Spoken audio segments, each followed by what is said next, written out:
Naasim Haramain was born in Geneva, Switzerland, and is now based on the big island of Hawaii.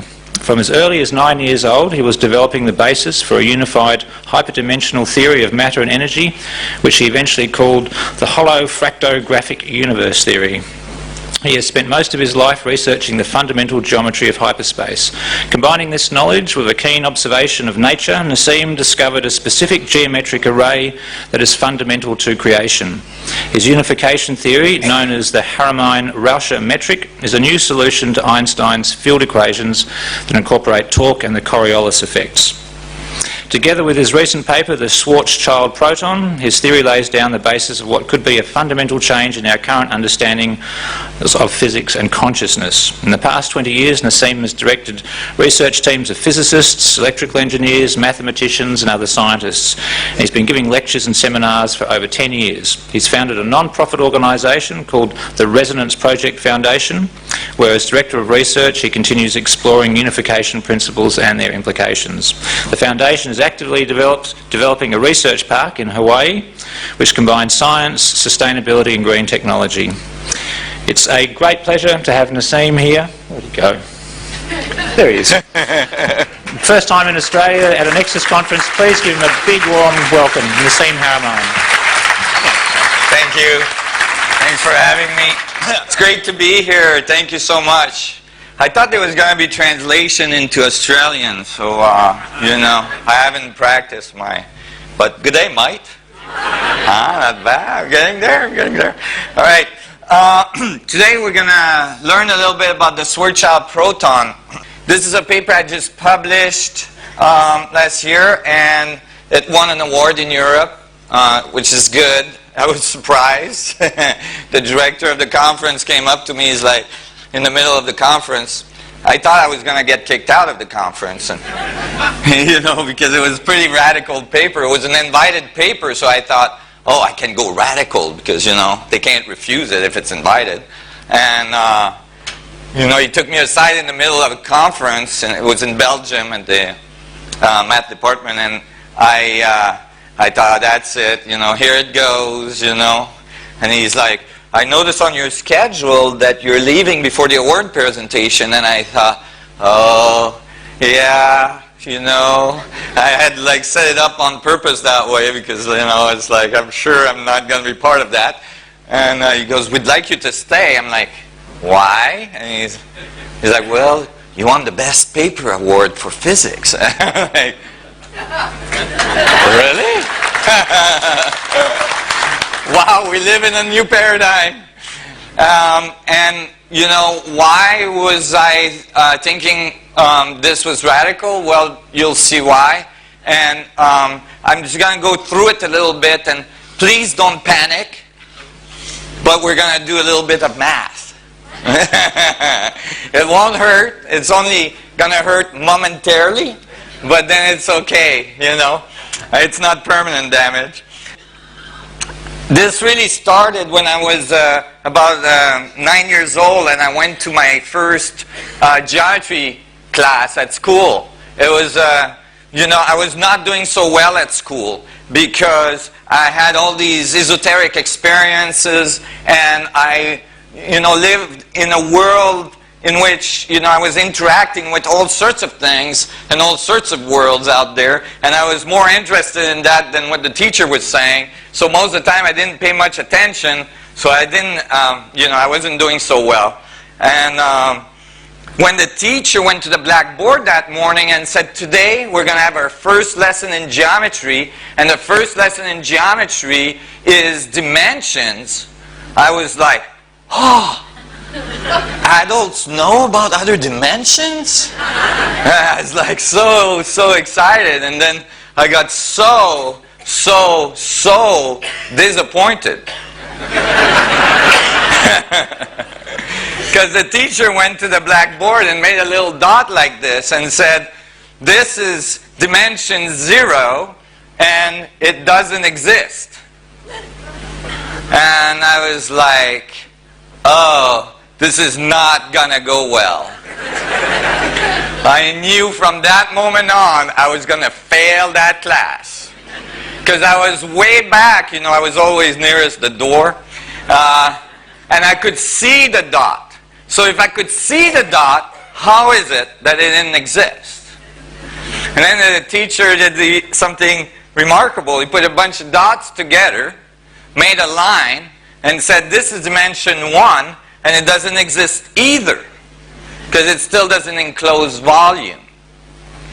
And then he put 4 lines together, made a plane, called it 2D, and said that's the plane that all your comic strip books lives in, and it doesn't exist.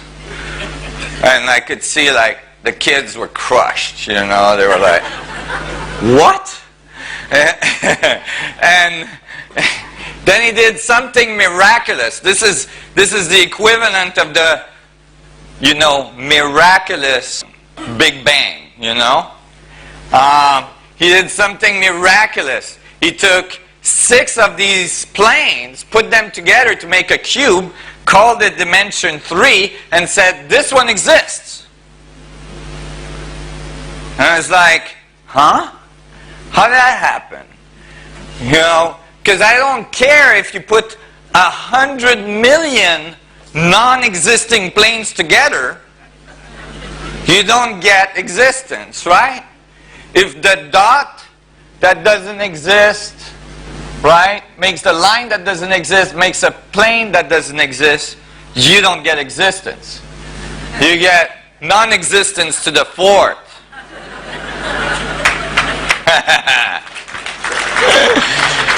Big issue. I didn't know at the time. Turns out many other thinkers had the same problem throughout the ages. One of them, one of the most famous one, was Buckminster Fuller. Another one was my father, actually, turns out. And, you know, they thought about it, but nobody really solved the issue. And so, why is this important? Well, this is actually the fundamental axiom that most of our physics are written on. And if we, in the math, we write the physics with. So if we have this wrong to start with, if it's incorrect or if it's incomplete, then we're going to get an incomplete or incorrect picture at the end. And so, because people learn this very early in their education, it's usually not revisited ever by the physics community. And at the end of the day, then they have superstrings theory and Calabi-Yell spaces trying to solve equation for unification for advanced physics, and they have to add, you know, planes of freedom, one after the other, to get like 248 dimensions of Calabi-Yell space, and the equations go on forever. And at the end of the day, it doesn't add up. All right? So, when I was going home from that day, I had this long bus ride to go back to my home because I kept on getting kicked out of the schools closer to my home. A physicist later on told me in a physics conference that that's how I furthered my education. Because I had all this time to think about it, right? And so I'm sitting there, I've got an hour and a half to go, and I'm thinking, man, I gotta solve this dimensional problem. This is not happening. I can't live with this. And I'm thinking, and then the bus is getting fuller and fuller, and I thought, oh, you know, it's getting hot, and so I closed my eyes, and in my mind's eye, I extruded myself from the bus, and I started rising up from the bus, and I saw slowly the bus becoming smaller as I rose further and further, and then I saw the city I was in becoming smaller as I rose further and further and further, and then the continent getting smaller, and then I saw the earth getting smaller, and as I rose further, I saw the solar system getting smaller, and like looking like a dot, and then I rose further and further, and then the galaxy started to look like a dot, and I thought, oh my God, it's dots all the way up. And then I flew back into the galaxy and looked at the solar system and flew back in and went back to the earth and found the bus I was in, and I opened my eyes and I looked at my hand and I thought, I wonder what's in there. I closed my eyes, and in my mind's eye, I flew into my hand, and I saw it was made out of millions and millions of dots we call cells. And then I went onto the surface of one of those dots and looked really carefully, and I got finer and finer, and eventually it opened up like it was stars of dots everywhere, billions of them that we call atoms. And then I went to one of those dots, and I looked in the middle of it, and sure enough, what was there? Another dot. And I was like, oh, it's dots all the way down. And I had this epiphany, you know, like, oh my God, maybe the universe, maybe the answer to the riddle is the exact contrary. The only thing that exists is a dot. The universe makes points of infinite division and assembles them at different scales and make everything we see. I was like looking at the people in the bus, and I could see they were made out of dots and smaller dots and smaller dots. They seemed to glow with a strange aura, and you know, at this moment. And you know, when you have these moments of epiphany, I'm sure many of you in this room had them, you know what you want to do next, right? You want to tell someone, right? And you all know how that goes usually. You get the look like, did you take your medication this morning? And, you know, so I ran home when I got out of the bus, and I waited for my mom to come back from work, and when she got home, I was like, Mom, I figured out something at school today, it's so awesome. And my mom was all excited, like, oh my God, he's actually enjoying school, like, oh, maybe he had a good exam, you know, for the first time in his life. And I'm like, Mom, today I learned about dimension at school, and they're wrong. I just went over like a lead balloon. And it's like, Mom, you know, I think that it's the contrary, that like the only thing that exists is dots, and you're made out of dots that are made out of smaller one and smaller one and so on. You get infinite amount of dots, Mom. And she looked at me, and she said, you know what, I just worked for 8 hours, I'm real tired, I don't feel infinite at all. And, you know, she had made a point, you know, pun intended. And it's like if everything is embedded into each other to infinity, is how you get boundary condition. How does things differentiate from each other? This has been a big problem. It's a chasm in our understanding. How does infinity and finite system interact? Typically we think they don't. And that has shown up in our physics really strongly. So now we have a theory for like big stuff, Einstein field equations, that predicts continuums towards singularity, continuums towards infinity, and we have a theory for the small stuff, for the atoms and the subatomic particles we call quantum theory, and quantum theory predicts bounded linear finite states. So the two don't agree. And so since then we have this thing, and so we have this chasm between the two. Einstein tried to put it together, but he couldn't. And, you know, the problem is that when you look out there, big things are made out of small things. So obviously, those physics must match. Right? Well, the chasm is much deeper than that. The chasm between the understanding of infinity and bounded state shows up in our society everywhere. I'll give you an example. Spiritual people tend everywhere. I'll give you an example. Spiritual people tend to think in terms of infinity, that like this infinite potential, you know, that all things have infinity within them and all this. And the scientific community tends to think in bounded, closed systems of finite, you know, rational concepts. And so the two don't agree, typically. The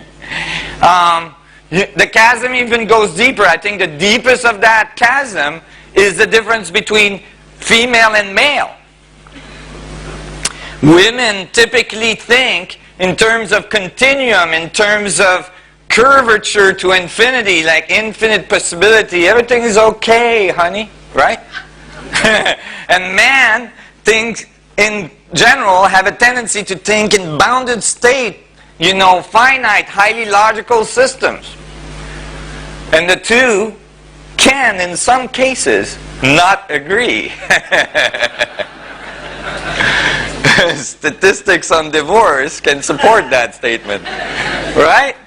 And so, but how do you solve it? I mean, there must be a solution, because men and women are here, because scientists and spiritual people are here, because large things are made out of small things. How do you connect infinities and finite systems? And I started to think about it at that age. By the age of 11, I was kind of despondent because, you know, I wasn't fitting in so well in society, and so I was not so happy, and I was actually pretty well ready to exit stage left, you know. And I met, luckily, a master of meditation that was not much older than me. I think he was like 15 or 16. And he taught me how to meditate. And when he taught me how to meditate, I learned that you can turn your senses from the outside to the inside, and you can go towards the center, and you know, there's a whole world there. And as I thought about that, I thought, maybe the solution between infinities and finite system is that there's stuff going in and then there's stuff going out, and the two, you know, meet and create boundary conditions that we think are finite boundaries.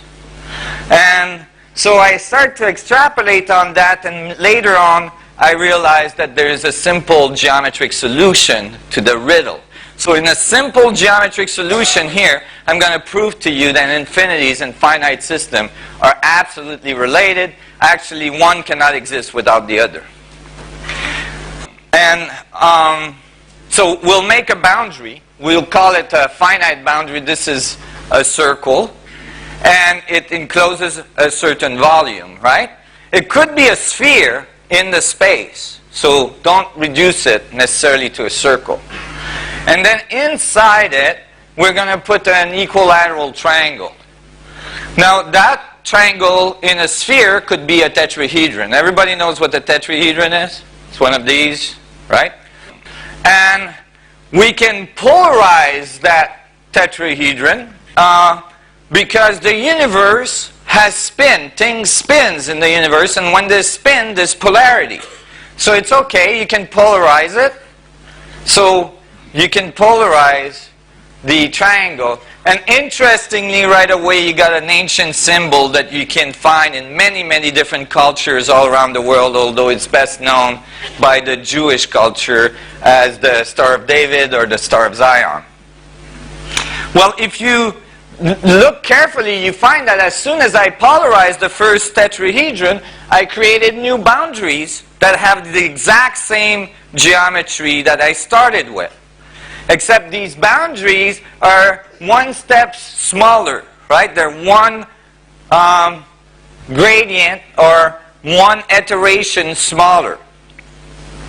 Well, what's important to remember here that each of these boundaries define a very specific center, right? Like this boundary here, this is its center, and this is its center, and all of the centers are all different from all other centers.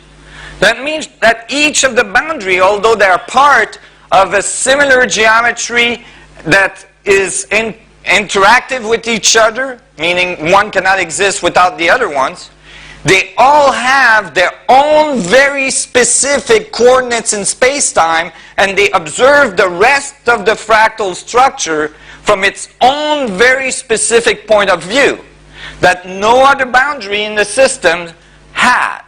You all following this? It's an important point. Now, you can polarize those, and you'll get smaller boundaries again. And again, each one is a very individual boundary.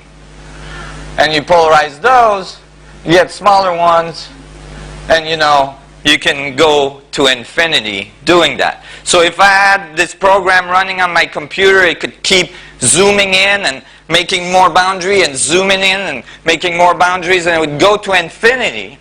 Like, as long as the computer was running, it would keep going. However, I would never, ever, ever, ever escape or exceed the first boundary I've made for myself. So within the context of a finite space, I've embedded infinite amount of information. Infinite amount of divisions. That means that if this is true, and you know, if it's geometrically true, and if it's mathematically true, then it most likely is true. You could take the boundary of any of your atoms, or the boundary of your cells, and divide them and divide them and divide it to infinity, meaning that you have an infinite amount of information, an infinite amount of divisions within yourself. So all of a sudden, you're starting to have a mechanical and mathematical understanding of the infinite nature of your existence. It's no longer just a metaphysical concept. It's no longer a belief or a dogma. It's actually a mathematical equation. Does that make sense to you? So this is crucial, because without it, you're still in dogma. And so, what does it mean to physics? I mean, it means a lot to spirituality and philosophy. But what it means to physics is that if physicists understood that, this simple example, they would stop building accelerators. We keep thinking that we're going to find the smallest particle. You know, not so long ago, a few centuries ago, we discovered the cells, right? And we thought, oh my God, cells are so small. They must be the smallest thing the universe does. And then we realized cells were made of billions of atoms, and the atoms are so small. We thought, oh my God, that's got to be the smallest thing the universe does. The God particle. And then we found, oh, the God particle is made of smaller particles, protons, neutrons. And we went, oh, and they're like bitty little things in a very small thing to start with. And it was like, oh, that's got to be the God particle. And then we found subatomic particles and so on and so on. And it's like, wait, you know, and every time we're finding these new particles is because we're building larger and larger accelerators so that we can accelerate particles at faster and faster rate and collide them together to get smaller and smaller and smaller particle. And now we've built a device that's like an accelerator that's 17 miles long. I think it's cost like $10 billion at this point or something. It's extreme. It took like 5 countries to finance it. And we're thinking we're going to find this final particle, and it's like, and guarantee you that some smart person out there that's going to find a new way to write the equation and go, oh, maybe there's something smaller. We need to build a larger accelerator. Well, you know, those things have a finite limit, meaning like there's constraints on what we can build. So maybe instead of looking for a fundamental particle, a God particle, we should start looking for a fundamental pattern of division. Because if we understood the pattern, then we would understand how the universe creates. We would have the key to the divisions of the space that produce our reality, we would have the key to creation. That could be fairly useful.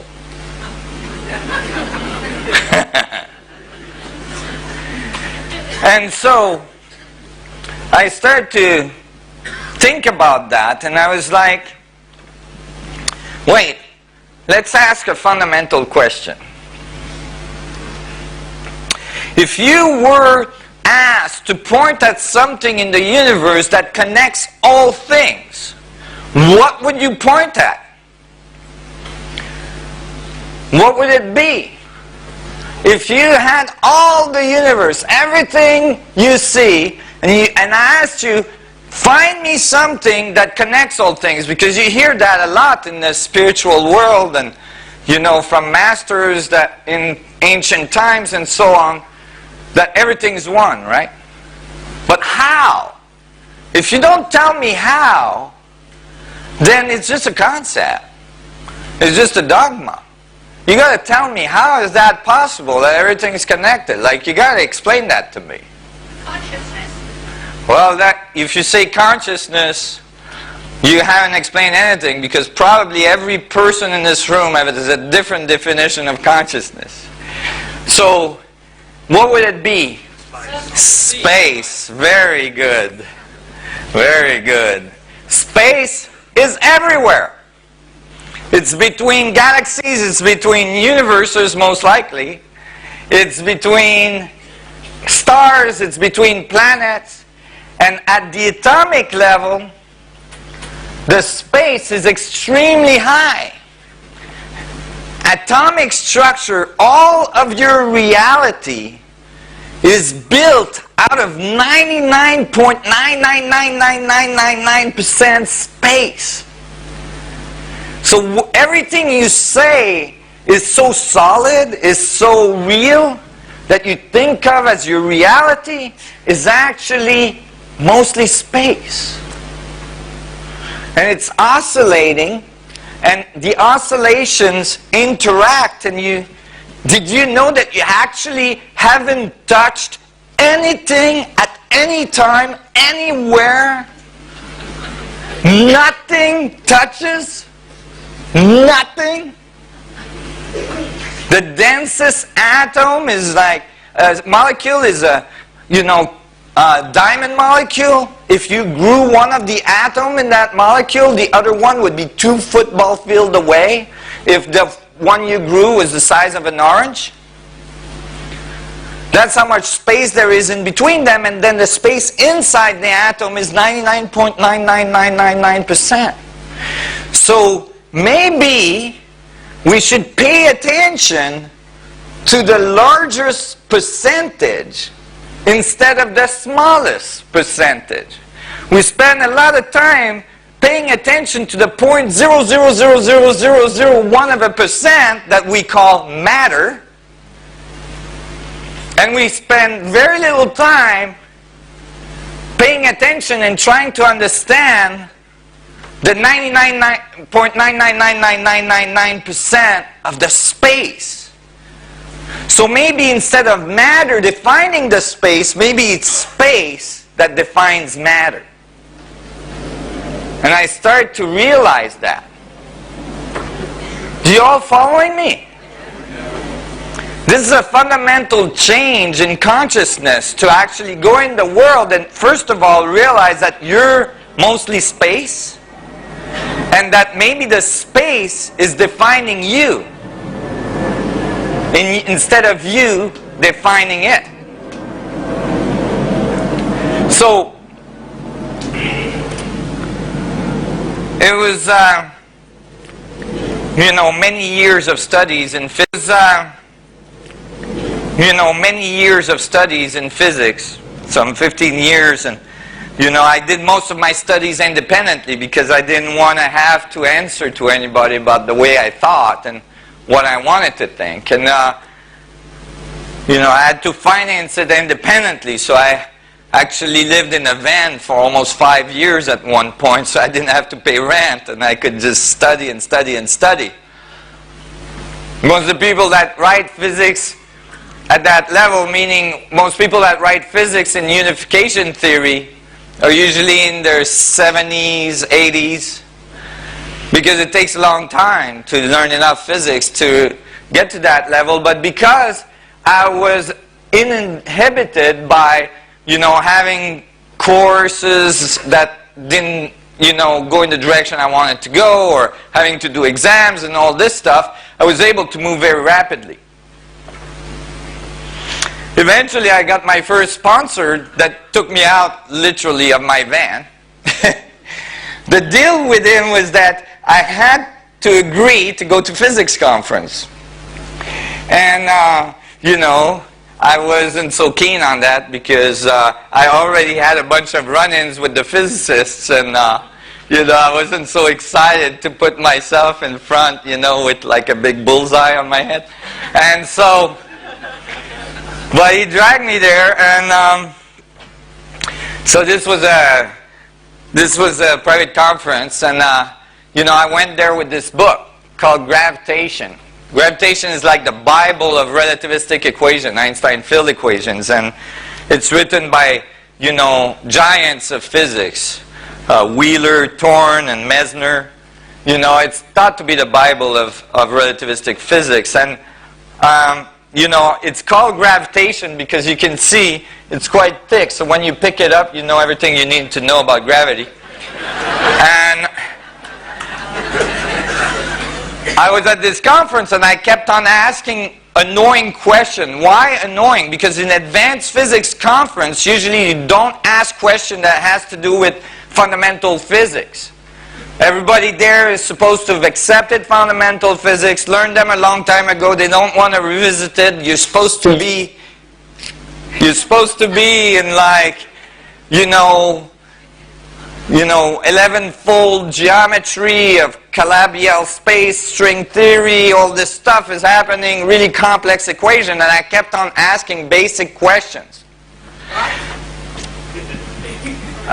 For example, I was getting there. Gee.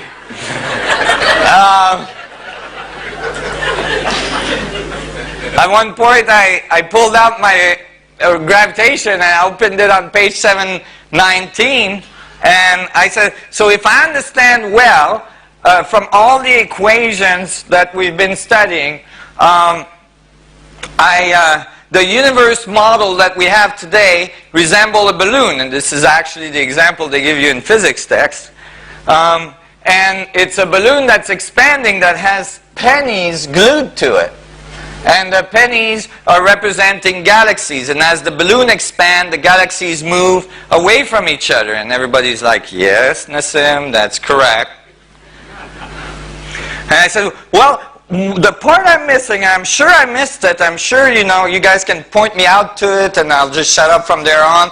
But like what I really want to know, and I haven't found it, I've been studying a lot, and so what I really want to know is where the equation that explains who's this guy.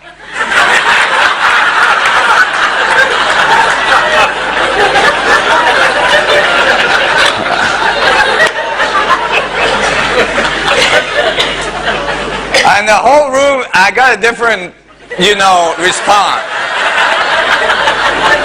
The whole room became really silent,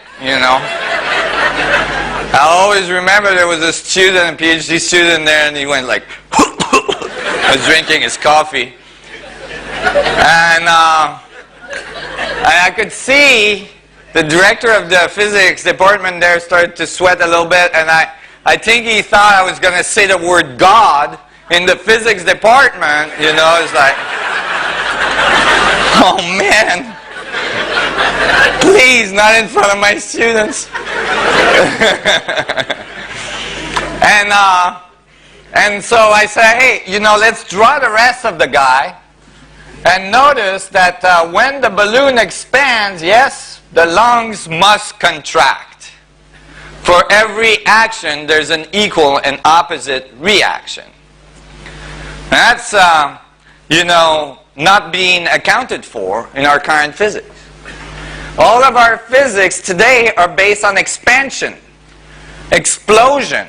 It's the male approach to the universe. Our most advanced technologies, our most advanced engineers, and the people that we respect the most in science are people that make these phallic-like symbol large, cylinders. They fill them full of fuel, highly explosive material. It's our approach to space travel. And then, put a little capsule on the end, find volunteers, stick them in there, light the bottom, stand back and go, oh my God, I hope he survives the thing. Send them a few miles up, right? And then at the end it's like large cylinder, and then there's a little ejaculation. Poof! Few guys in there.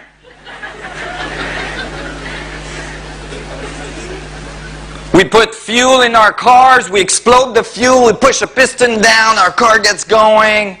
Everything's on explosion, but how does the explosive side of creation, how the entropic side of creation occur if there is no centropy? If there is no movement to the center, if there is no compression prior? I mean, for a fuel to come to exist, there must be dynamics that compress that energy into that fuel. Right? If the universe exploded from a point, smaller than an atom, which is the standard model of the Big Bang, which I'm not fond of, and I show you why, then something must have put that energy in there. There must be a compressive, there must be a collapsing form of the universe that's occurring at the exact same time as the expansion one. For every action, there's an equal and opposite reaction. And that is some of the fundamental physics. So, now, remember how we said, maybe it's the space, right? Maybe space is the part that's holding all the information. Maybe space, and this is certainly how I was starting to think, maybe space leaks a little bit of energy on the radiative side, and that's what we call the material world. But if that was true, if space is the thing that connects all things from infinitely big to infinitely small, then space would have to be infinitely dense. Wouldn't it? Well, is that true? I mean, doesn't seem like it.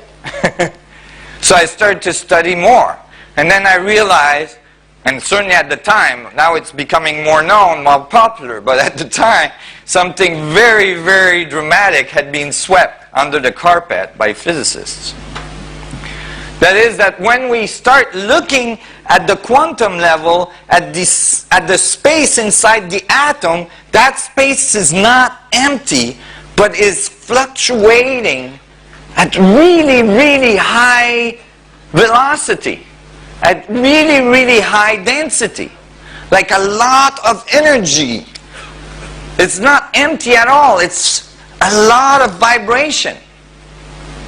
When they tried to calculate how much vibration is present in the vacuum inside the atom, this is what they found. Present-day quantum field theory gets rid by renormalization process.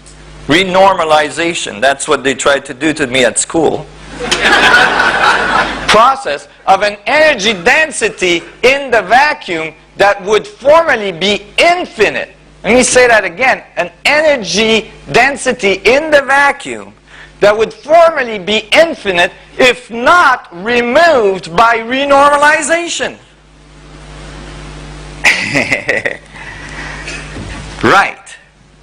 So that means that the equations themselves showed that the vacuum density at the atomic level in the molecules and the atom are infinitely dense. That's exactly what I had predicted just using fundamental logic.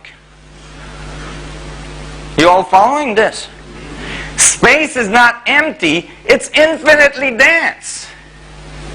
But because it's infinitely dense, then everything cancels out, and it looks to you like nothing. Infinite mass. Meanwhile, we're floating in this. That would mean there's infinite amount of energy in the vacuum. And we've got a whole bunch of people on this planet going, dude, there's not enough energy for everybody. What are we gonna do? We got a war for it. Right? Well then, when an equation gives an infinity like that, in physics it's not acceptable. It has to be renormalized. That is, you try to find a constant that you can apply to it so you get a finite number. So in this case, and they did that to quantum theory in another way as well, they use this constant. It's called a Planck's distance. You can think of the Planck's distance as the minimal amount, the smallest wavelength that the universe can do, calculated from our physics using, electromagnetic theory and gravitational theory and so on. This is what we calculated is the teeniest thing that the universe can do. It's 1.616 multiplied by 10 to the minus 33 centimeters. So you guys all understand exponents? Like if 10 to the minus 33 means there's a decimal point, 33 zeros, So it's very, very small. Extremely small. Billions of times smaller than an atom. So, do I believe this is the smallest thing the universe does? Absolutely not. However, I believe that this is the fundamental boundary condition that defines our relationship to the universe. That is, from our boundary condition, from our scales, this is the smallest thing we experience. So, they took that number and they said, okay, so how many of these little vibrations can I put in a centimeter cube of space? And that will give me a finite number for the density of space. You all following this? Good. Just making sure. So they made little vibrations of 10 to the minus 33 centimeters. They stuck them all in a centimeter cube of space. They counted them all.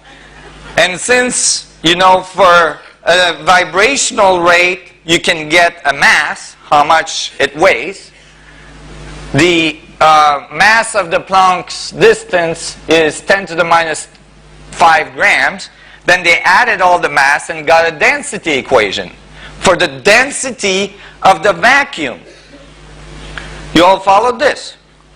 So this means that the vacuum, it has a density of energy of 10 to the 93 grams per centimeter cube. Yeah, that's what I thought. Now you gotta understand, 10 to the 93 is like a 10 with 92 zeros following it, right? Now you all notice in your bank account when you add a zero, things like, improve very rapidly. You got like 5 zeros and you add another one, it's like, oh yeah, this is good. Then you add another, oh yeah, I like it. Well, that's good. Keep going. Then you add another one, oh yeah, now I'm feeling good, right? So, imagine you got 50 zeros and you're still adding. So, imagine you got 50 zeros and you're still adding. So how dense is that? Let me give you an example. Yeah, I'm getting there. If you take a centimeter cube of space and you were to take all the stars in the universe we see with the largest telescope, Billions of stars, right? There's billions of stars per galaxies. There's billions of galaxies. Most stars are much larger than our sun. Some of them are larger than our solar system. And we grabbed all, like quasars and stuff, and we grabbed all that stuff. We squashed it all into a centimeter cube of space with a huge trash compactor or something. Imagine how dense that would be. How energetic that would be, right? Well, you would still be off by some 39 orders of magnitude, right? Because you would have a cube of a density of 10 to the 55th grams per centimeter cube. So you'd be off by 39. You still need to add 39 zeros to get to the density of the vacuum, which is formally infinite, right? Do you think that the physicists that discovered this stopped and said, hey, maybe we need to consider this in our physics? No. They looked at that number and said, oh my God, it's actually called the vacuum catastrophe. It's like, oh, what do we do? Just ignore it, brah. That's if you're studying in Hawaii, you know. If you're here, you'd say, ignore it, mate. Little translation for you guys. And, you know, all this energy just got pushed to the side and said, put under the carpet and said, hey, you know, this is too overwhelming. This probably has no significant physical meaning. Huh? You just found the most massive amount of energy ever, and you're saying it has no physical meaning? Most likely is the source of all physical meaning, brah. You know? If you're Hawaiian. And so, now you may say, maybe those physicists are insane. You know, how do I know that this is really there? You know, how do I know that these equations are just not like crazy equations? Well, because it was verified in laboratory. If you get two plates close enough together, you can push them together so that you eliminate the long wavelengths of the vacuum on the outside of the plates. And you retain only the small wavelengths in the middle of the plates. So the result is that there's more energy on the outside, less in the middle, so the plates should get pushed together. Professor in physics, Dr. Casimir, you know, came up with this concept in 1947. Should I play that again? And he thought, oh, that'd be a good experiment to put together. But in 1947, when he made the calculation, he realized the plates would have to be, you know, microns apart. In 1947, nobody could mill micron precision plates. So there was no way to get two plates that close together. It took until the 90s before we were able to do that. And then when we did, the plates pushed together exactly as Casimir had calculated they should push together based on the vacuum density, you know, that he calculated in 1947. So it's really there. Really, really there. And now physicists are more and more accepting that actually the fact that they're realizing the universe not only expanding but it's accelerating is showing that the vacuum at the universal level might be the thing that's expanding our universe. Now, I know you've all heard from other presenters that the universe may not be expanding. when I talk about the universe expanding, I'm talking about the movements of planets, the movement of galaxies in our universe that appear to be moving away from a central point. Do I think that automatically means our universe is expanding? No. What I mean is that it could be moving away from the center at the equator, and it could be moving back towards center at the North and South Pole. And we wouldn't know. And it gets a little more complex, and we don't have time to get into that, but we'll see some of the dynamics that produce that view. You know, we have a tendency to have an arrested view of the dynamics of nature. Nature is a little more complex than just a sphere. Just a little. And so, if this was true, then that means that our universe is driven by the vacuum, that the space between you and me connects us, that the information that is in the space divides in very specific scales, and those scales makes up all of our reality, and that we're part of those scales. You guys are following this?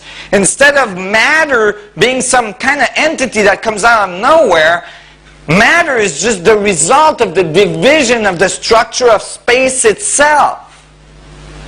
And you are interacting with that structure every day, every second, every billionth of a second.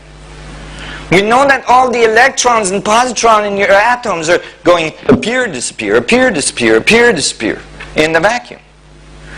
Every time the electron comes out, it's learning about your experience and then feeding it back to the vacuum, and learning about your experience and feeding it back to the vacuum. You are informing the universe. You are informing the universe about your specific point of view on the whole thing. And I can demonstrate that mathematically. And that's why people in the spiritual world are saying, you create your reality.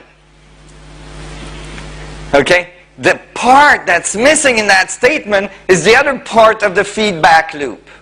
A fractal is a feedback. The other part of the feedback loop is that reality is creating you. The vacuum is defining your existence. So, because you know what? If we all created our reality independently, we would never meet. It would really suck.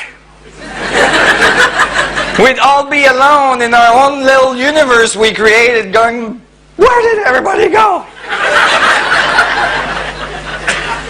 We'd be really bored because we'd create exactly what we want every time and like, right?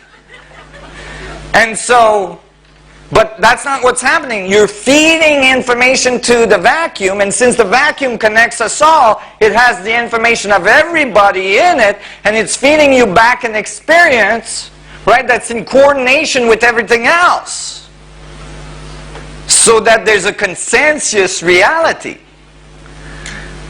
So that one being cannot overcome all the scales. So that one person cannot say, oh, you know, today I'm kind of hot. Let's turn off, let's cool off the sun. And then the poor guy in Alaska is like, dude, it's cold up here. Right? But there is scale relationships. So the idea of the butterfly analogy, right? The butterfly in Africa that bats its wings and it makes a hurricane in Florida, right? That's found in many literature on complex on the chaos theory. That concept is only true if you put it in the context of scales. You all following me? Like, meaning that if the probability of a butterfly flapping its wings in Africa producing a hurricane are really, really, really low. Actually, almost non-existent. Why? Because it would suck. You'd have people in Florida going to Africa with shotguns going, brah! Don't you move those wings.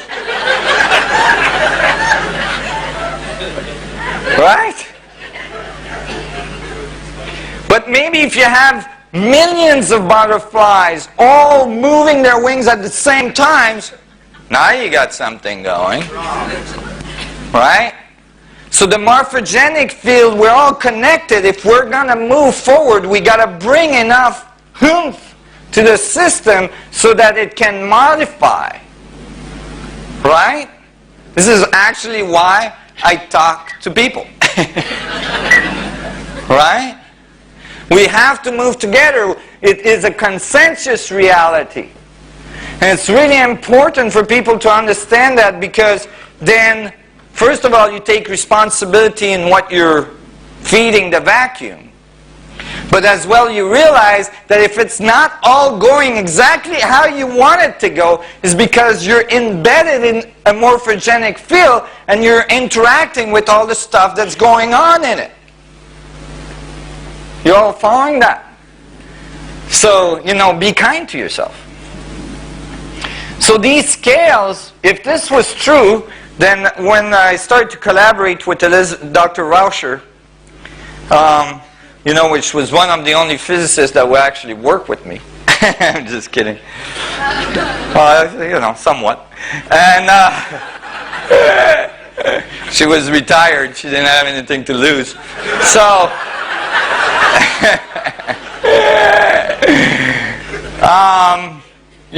she said, if you're right, I think you're insane, but if you're right, then we should be able to write a scaling law that shows that the vacuum divides in a very specific way. And so we wrote a scaling law where we plotted the radius of an object relative to its frequency, to its energy level.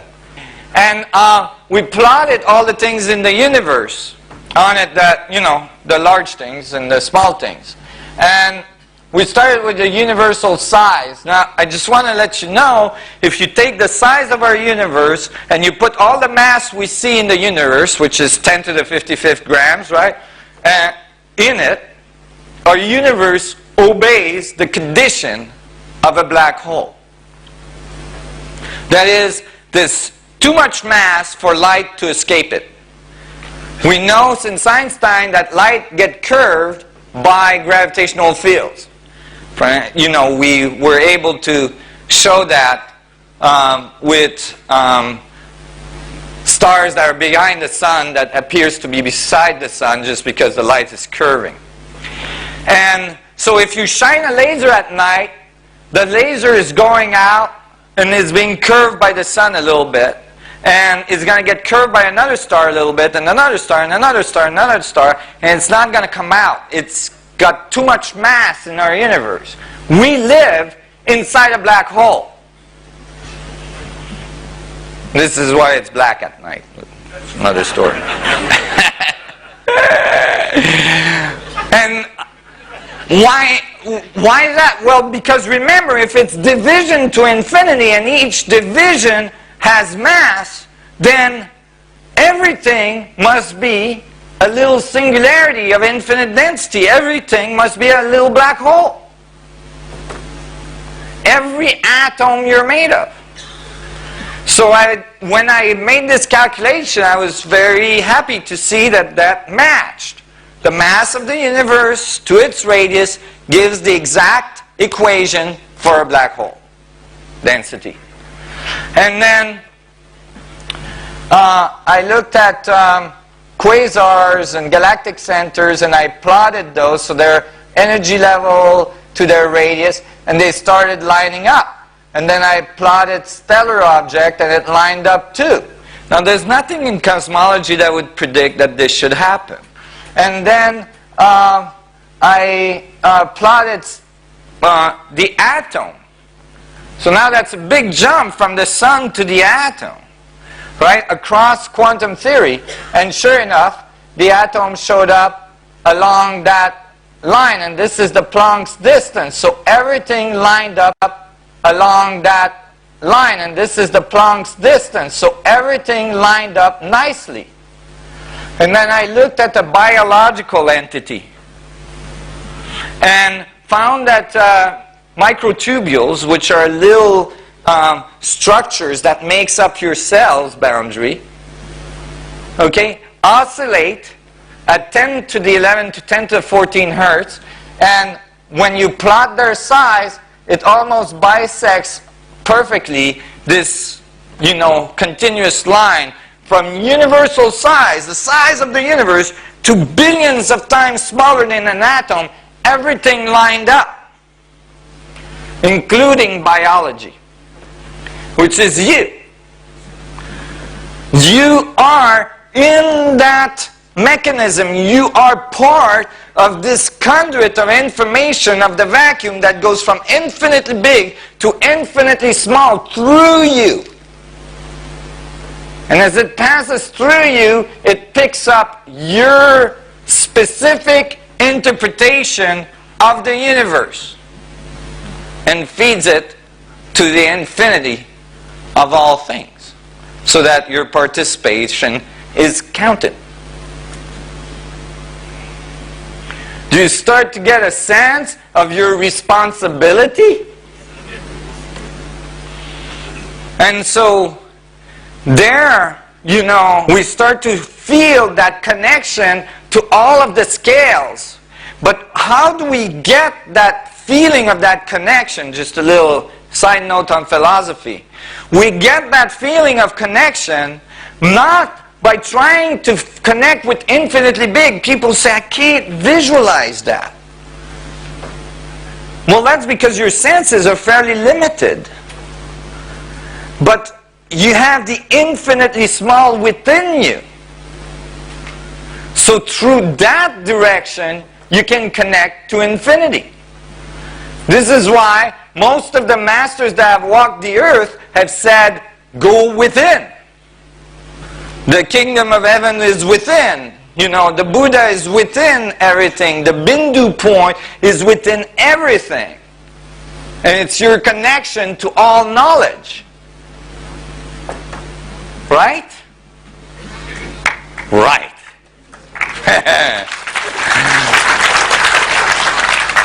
Oh. You're all going, oh man, you mean I've got to sit in like some pretzel position every morning and like, oh. No pretzel necessary. You can do this sitting down anywhere, or standing up if you want to. You have access to senses towards the infinitely small, because you contain it. But when I wrote these equations, there was an issue. One of it was like, okay, if everything is different scales black holes, when I presented that to physicists, I got my butt kicked pretty hard. Typically kicked out of physics conference.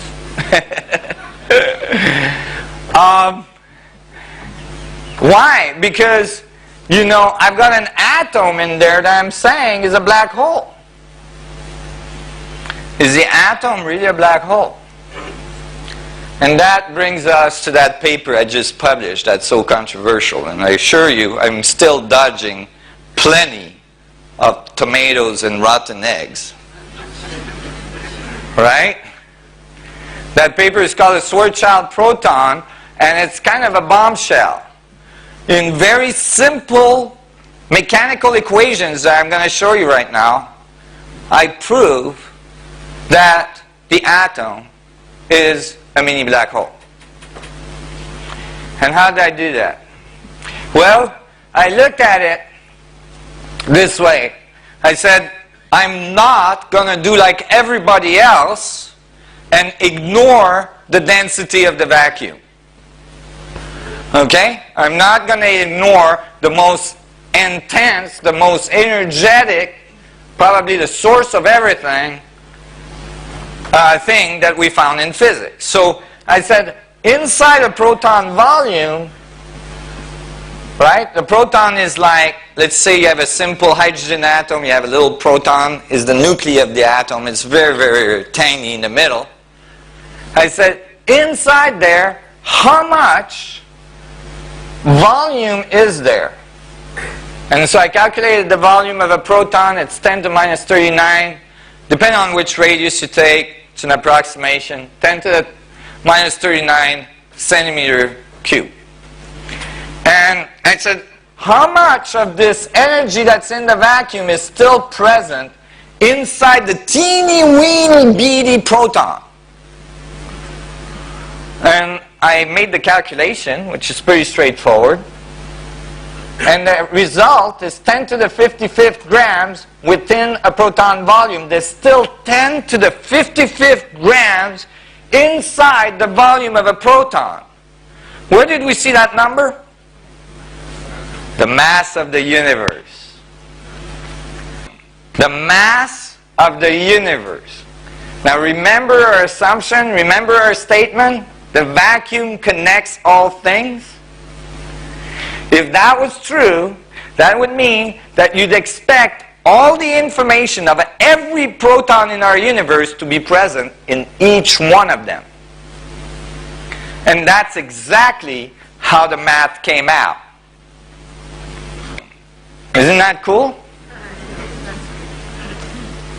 This is actually the mathematical evidence, I'll call it for now, that everything is one. Alright? Now, no longer just a concept, no longer a dogma, now it's a mathematical, physical evidence. Like that? Yeah, right on. I thought that was cool. I didn't mention it in that paper. I didn't talk about oneness, you know. Don't want to be too obvious in those papers.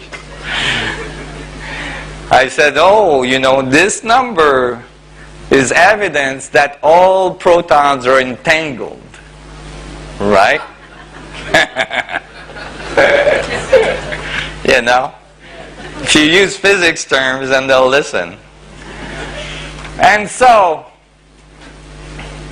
this is all nice, you know, this 10 to the 55th gram per proton volume. Remember, 10 to the 55th gram is enough to make the whole universe a black hole. So obviously, if I take all of that as the mass of the unit of the proton, no doubt the atom is a black hole. But actually, how much of that do I need to take? Very little.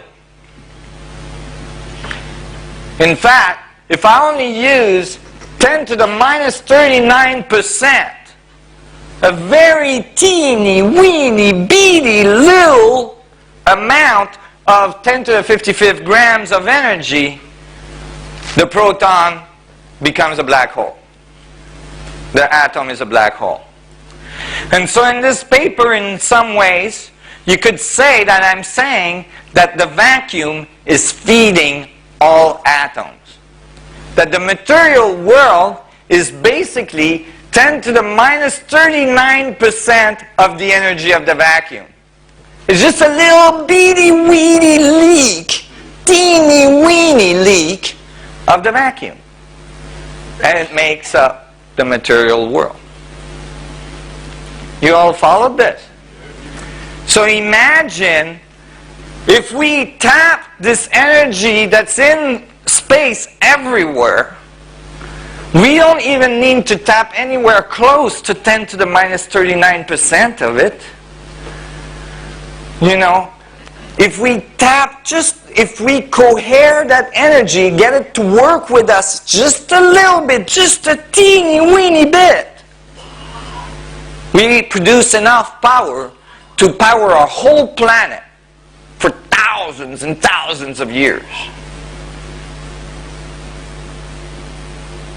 We can produce enough power to create gravitational fields, gravitational drives, travel across our solar system, travel across our galaxy, probably go from one galaxy to another or even one universe to another. We free our society from the bounds of being stuck to the surface of a planet, which is not a really good place to be. Just isn't. cosmologically speaking, surfaces of planets are highly unstable. They don't just hang out because there's people on it. Our atmosphere is equivalent to like if you took a billiard ball and put a little shellac on it. That's about the thickness of our atmosphere. And the earth beside the sun is like a little grain of sand. A teeny weeny grain of sand. And one of those big sun flare comes out in the right place at the right time and and everybody in the solar system goes, huh, what was that? Oh, that was Earth's atmosphere. All done. Next thing you know, it looks like Mars. Right? So, never mind, you know, asteroids and comets and all the rest of the stuff. Right? So there is typically a cosmological time period in which a civilization like ours has to figure out how to get off their rock. And if they don't on time, well, you know, on to the next round. You see what I'm saying? This is a fundamental step that a civilization must do. And we are at that point. We are at that moment in our evolution where we must understand these more fundamental principles of the physics of the universe that includes the philosophy of the universe, the spirituality of the universe, the connection that connects us all, and understand how it works and apply it in our technology so that we can actually, literally ascend.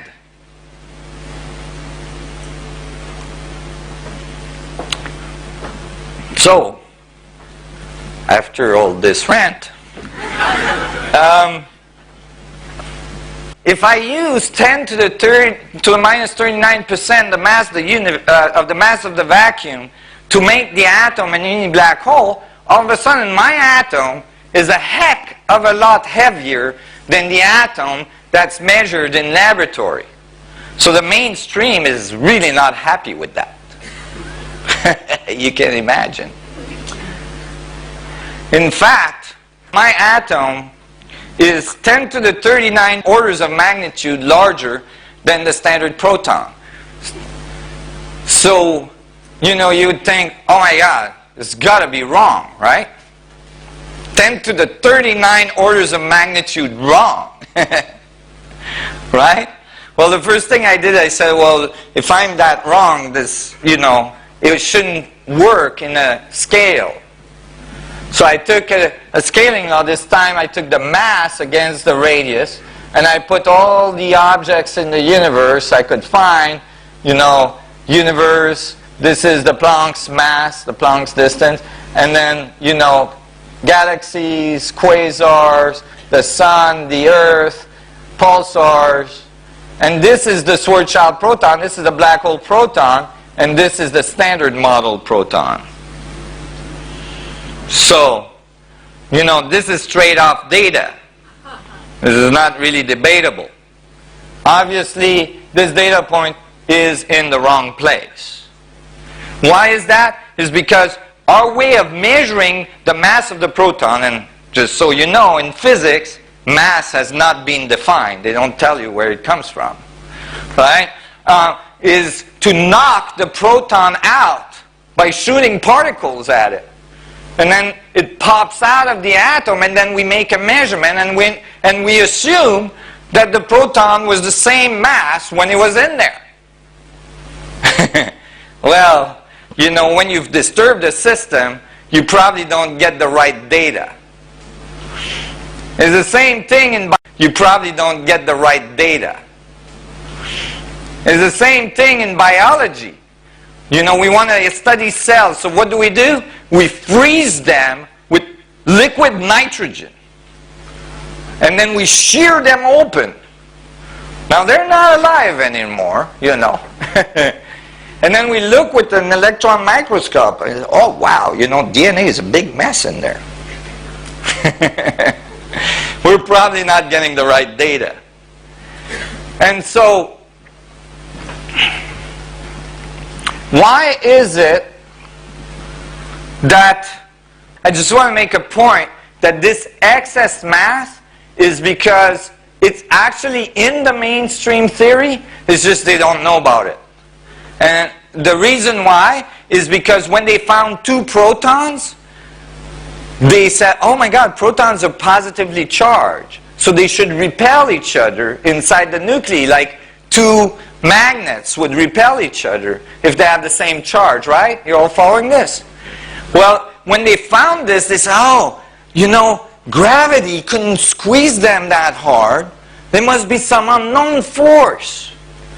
And the next thing they did is they invented a new force almost 100 years ago. They called it the strong force. It's very convenient. And then they put it in there and they made it exactly the strength it needed to do to push the protons together. Ha! I call that physics as you go. They did the same thing with the universe. They found their equation only predicts 4% of the universe, missing 96% of the universe. Instead of revising the equation, they said, oh, we'll invent dark matter and dark energy, throw it in there in the right percentage. Look, the equation works. Must be there. Physics as you go. Right? So then, you know, when they invented this strong force, then the next thing you know is they can't reconcile the strong force with gravity.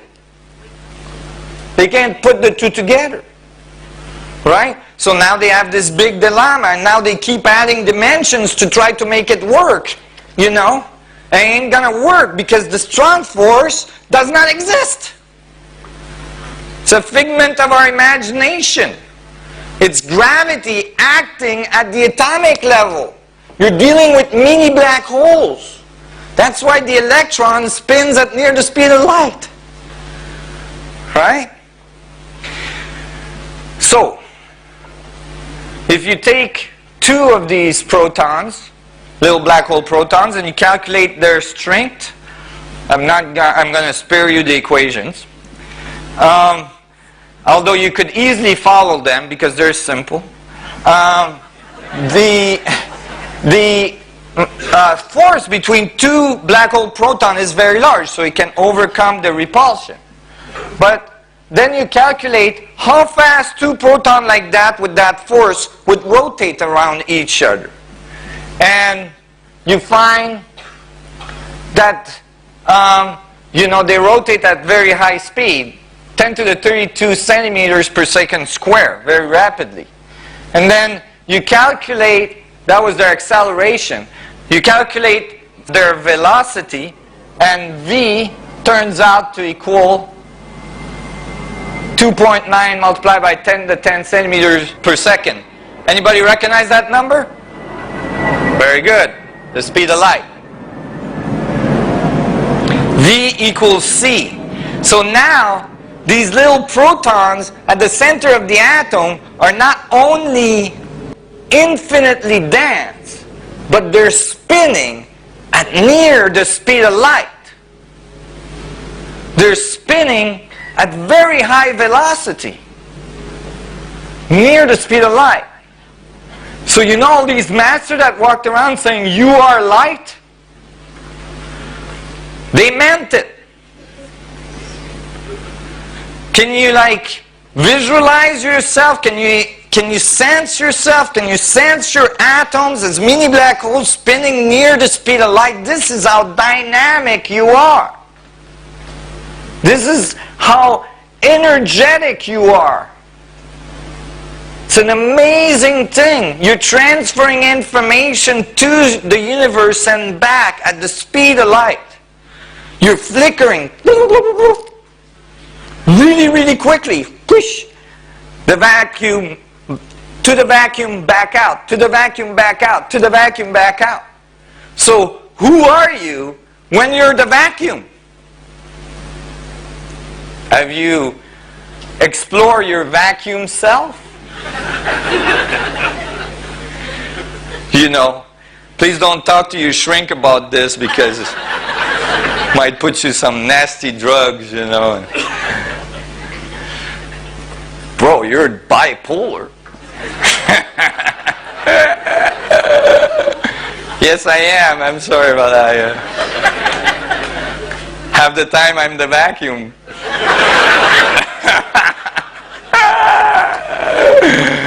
I don't think they have any drugs to stop that one. So, you know, I can skip some of that, but I just wanted to say, you know, you're flickering, you're informing the vacuum, flickering in and out of it very, very quickly. Everywhere is happening like this, you know. It's, my 4-year-old actually talked to me about that once. But, you know, it's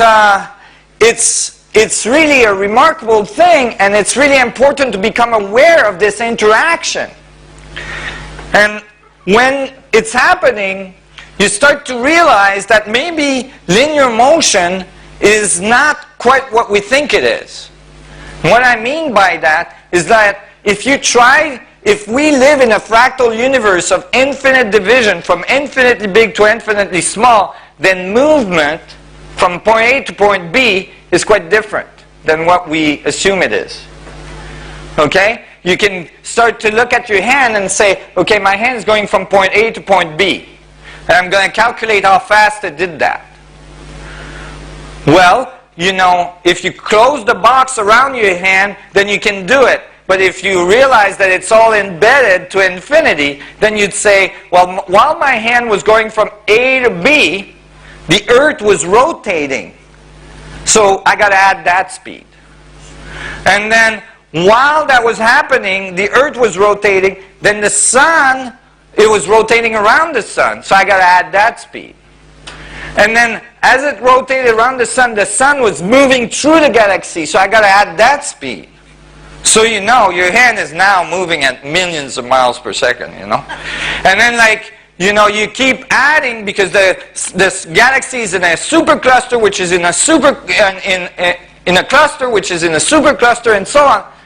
In a universe, in a multiverse. Next thing you know, your hand's going at the speed of light. Yeah. So how do you define movement? You realize that your hand is not moving linearly from A to B. That's the chopper that likes to follow me. Your hand is appearing, disappearing, appearing, disappearing, undoing itself, redoing itself, undoing itself, redoing itself, every time going to infinity and back. Being informed of where it must reappear. Just like a movie, where there's a bunch of frames, but if you move the frames fast enough, they appear to be smooth. And if you realize that you're interacting with the vacuum this way, and you're good at manipulating the vacuum, what I call vacuum engineers, masters, you might be able to get your hand to disappear here and reappear over there. And skip all the points in between. Now if you did that, you want to make sure you bought your body with it, because it could be uncomfortable on this hand with the missing the rest of your body. So this leads, this understanding, this technology, this capacity to interact with the vacuum, both in your own being, but very specifically in laboratory, leads to technology that will blow your mind. Leads to technology that not only brings us to a capacity of abundance of energy, infinite amount of energy, space drive and so on, but to actually transfer the information from one end of the galaxy to the other end of the galaxy without having to go through all the points in between. And I assure you, although that might sound like far in the future, all this is just around the corner. Now, you know, I wanted to show, well, you know, when you make the calculation, you get the magnetic moment of the atom, and you get all the things you would expect in the atom. But I wanted to say a few things on ancient civilization, because when I did this research, I was studying in parallel a lot of ancient civilizations. And the reason is that I realized that if this vacuum structure is really there, if the vacuum is polarized, if it's not just a random mess, as defined in quantum theory currently, but actually is the source of the organization of everything, then it must have geometry. It must have a fundamental structure, and we need to understand what that structure is. And as I studied ancient civilization, these guys kept on pointing to very fundamental geometries. And they all said, this is the geometry of creation, it's everywhere, this is how creation occurs. And you can find it in almost every ancient civilization around the world. And then they built let's use that loosely. They might have got some help, you know. And very specific geometries all around the world with very specific, intense, focus on very, important texts that describe this geometry, this fundamental geometry of the vacuum. And I spent many, many years studying them, and I realized that there was a code that was left here by many ancient civilizations. And I really don't have time in such a short lecture. Most people that have been to my lectures, they're usually 10 hours long, to actually get into that part of the knowledge. But it is evident when you do the research, and you can get my DVD set, and it has like 8 hours of this information. You can get it at the table. You can pre-order it at the table. And I discuss all this because when you look in all these ancient texts, in all these ancient civilizations, it talked about this geometry and gave us all the mathematics, all the equation to solve it. And even give us some technical knowledge how to build it in laboratory. And do I think that ancient people came out just out of osmosis? Absolutely not. Evidence supports very widely that there was some advanced civilization around here that were attempting to give us some knowledge about these things. Some of those guys. This is in Russia. They just found these skulls not so long ago. And that the geometry was fundamentally embedded in many different ways. This is actually on a pillar in Egypt. It's not etched, it's not carved, it's somehow burned into the atomic structure of the granite pillar in Egypt at the Osiris temple. Then you go to China. The Fu dog is the guardian of the knowledge. He guards the knowledge under his paw. And then you look under the paw, and sure enough, you get the same geometry. And this geometry that I'm talking about is very fundamental, and it is a geometry extrapolated from writing concepts of the structure of space-time that demanded a fundamental geometry that could produce all of the rest of the geometry we see in our universe, in our biology, and in our organization of the universe. And it's based on tetrahedrons. It's a 64 tetrahedron grid. We have talks coming up for the next 3 weeks, so please come to our talks. There you go. Thank you. Watch this. Come back in half an hour. Thank you again, Naasim. That was great.